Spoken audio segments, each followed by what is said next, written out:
or so around flight day 9 to 10 for us, we would have been linked up, used the robotic arm to grapple our vehicle, and then we would have crossed in spacesuits, making basically 3 separate spacewalks to get everybody across and repressurize the airlock, since we can't all go at once and fit in the airlock. Fortunately, we didn't need it.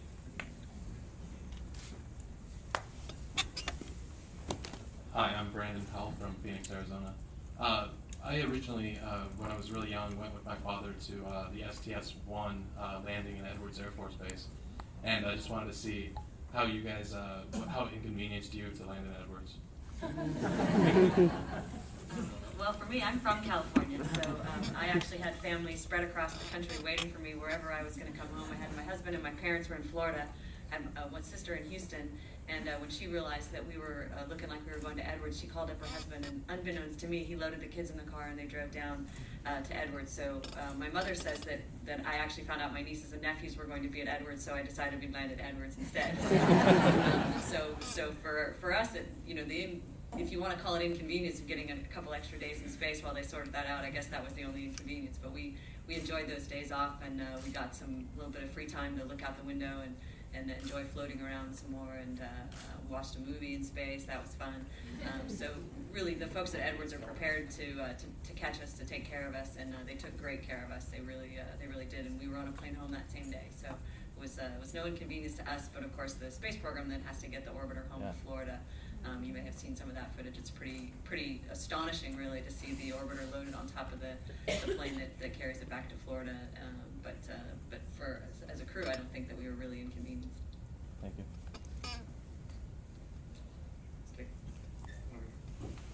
Yeah, Chris from Physics Central.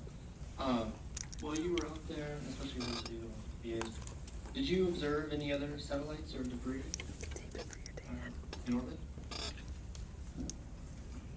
Actually, when you look at Hubble fly over, if you live far enough south that you can see Hubble, you see sunrise or sunset, or just after sunset or just before sunrise, you can see Hubble flying over, and that's because the sun is still on Hubble while it's dark down below.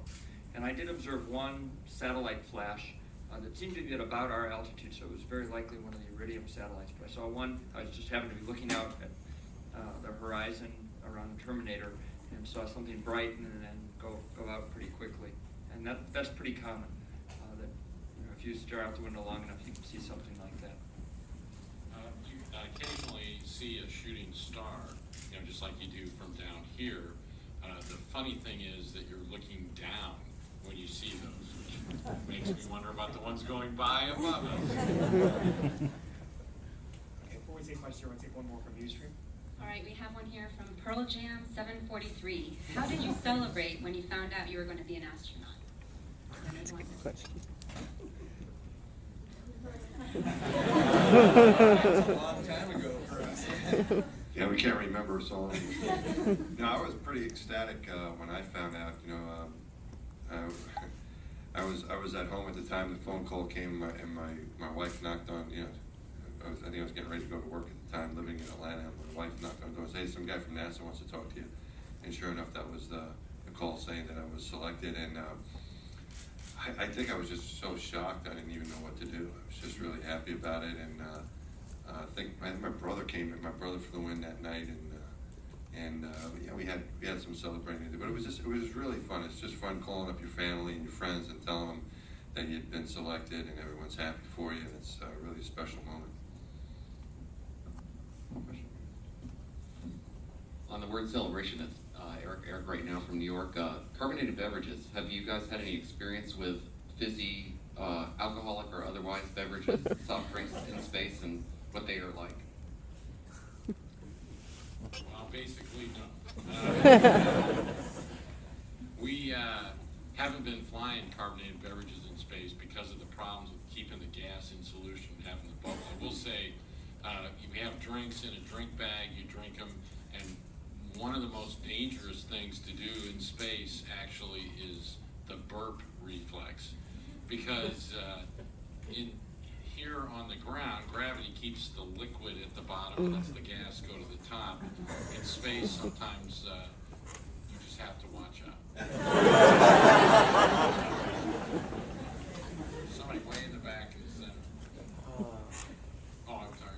You already got something in mind. Hi, I'm Billy Milner from Central New Jersey. I was just wondering, like, what the most unexpected or, like, strangest sensation of being in microgravity is, like, what you expected the least or surprised you the most, and what you thought was the best sensation of microgravity.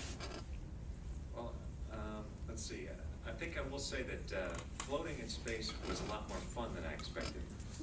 It was just an incredible sensation. It's sort of like flying or swimming through the air. You know, the closest thing here, I think, is floating in a pool. But there you have the water drag and you can push against it. In space, you can just float. You can get out in the middle of the room and just be there and be still. And it's a wonderful feeling. I wish we could do it down here. It'd be a blast. We could take advantage of all this space up here. So that was, for me, unexpectedly, I just enjoyed floating so much up there, and I think the rest of us did too, because you know, everybody was always smiling and having a blast. I mean, you could just you look around and it's like, what are you know, you're laughing, just laughing out loud. We were having so much fun up there. The other thing for me though was just going out the hatch the first time, and you know, and getting that first view of the Earth. You know, as I poked my head out of the hatch and and looked out the payload bay, and that we were facing, you know, the payload bay was facing toward the Earth, and I saw the planet, and you could see the whole thing. The horizon was 360 degrees, and it was just an incredible view. And nothing, you know, we talked about training earlier, but nothing can prepare you for that. I mean, there were no pool walls there, just looking out into the black of space. And that was another thing that I learned on this mission, is that the sky is black.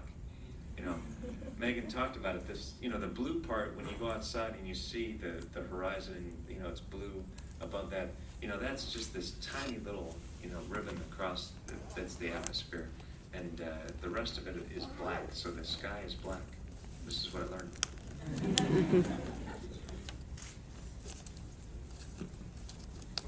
Hi, my name is Jazz Najezovich. I'm over from London in the UK. I've got a question that's just come in from a friend of mine who's watching on the Ustream, who's also over in the UK, and I'd second this one. What made you want to become astronauts, and what would you say to current kids to motivate them to become part of the next phase of space exploration?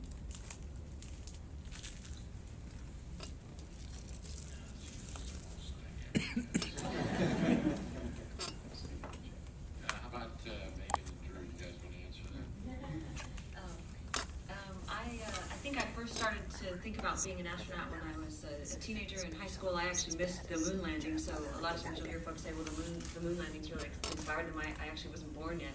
So for me, it was living on a base. My dad was a naval aviator, and we lived on a Navy base in California where they shared space with a Navy Research Center, another NASA center out there. And astronauts used to come out there, park their T-38s on the ramp, and